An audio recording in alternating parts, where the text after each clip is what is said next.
Good evening সবাইকে। ডালটিমেট solution থেকে আমি তোলা চ্যাটার্জি আজকে নিয়ে এসেছি আগামী 7ই জুলাই আমাদের রথযাত্রা উৎসব। সেই রথযাত্রায় কিছু রেমেডি আপনাদের সঙ্গে শেয়ার করব, যেটা করলে আপনারা উপকার পাবেন।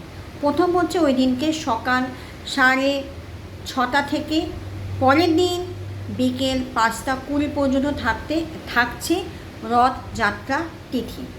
তো সেদিকে কী করতে পারেন, আইদার আপনারা গঙ্গায় গিয়ে স্নান করতে পারেন, অর আপনারা বাড়িতে নিম এবং হলুদ মিশিয়ে স্নান করতে পারেন।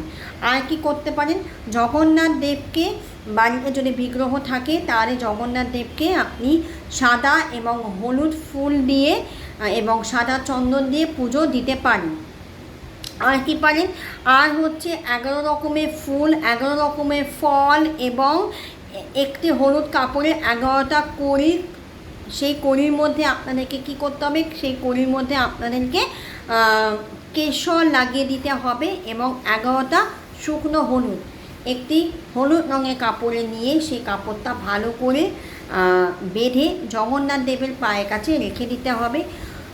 পরের দিন যখন রথযাত্রার তিথি শেষ হয়ে যাবে তারপরে সেই কাপড়টা নিয়ে গিয়ে আপনার ক্যাশ বক্স বা আলমারিতে রেখে দেবেন 1 বছরের জন্যে। এছাড়া আর কী করবেন, আর হচ্ছে জগন্নাথ দেবকে আপনি একটি ঘিয়ে প্রদীপ সন্ধ্যেবেলার দিকে জ্বালিয়ে দেবেন। ঘিয়ে প্রদীপটা এইভাবেই জ্বালাতে হবে যাতে যেন ঘিয়ে প্রদীপটা দেখবেন যে নিভে না যায়, সারা রাত্রি যেন জ্বলে, সেইভাবে ঘিয়ে প্রদীপটাকে আপনি জ্বালাবেন, সেই পরিমাণে ঘি দেবেন। যদি কমে আসে তাহলে রাত্রিতে শুতে যাবার আগে আবার ঘি ঢেলে দিয়ে সেই প্রদীপটা যাতে নিভে না যায়, যাতে জ্বলে, সেই ব্যবস্থা আপনাকে করতে হবে। এরপরে কি করবেন, জগন্নাথ দেবের রথযাত্রার দিনকে জগন্নাথ দেবকে আপনি একটি পিতলের বাটিতে আতপ চাল, 2টো কাঁচা হলুদ এবং একটা 1 টাকার কয়েন দিয়ে নিবেদন করতে পারেন।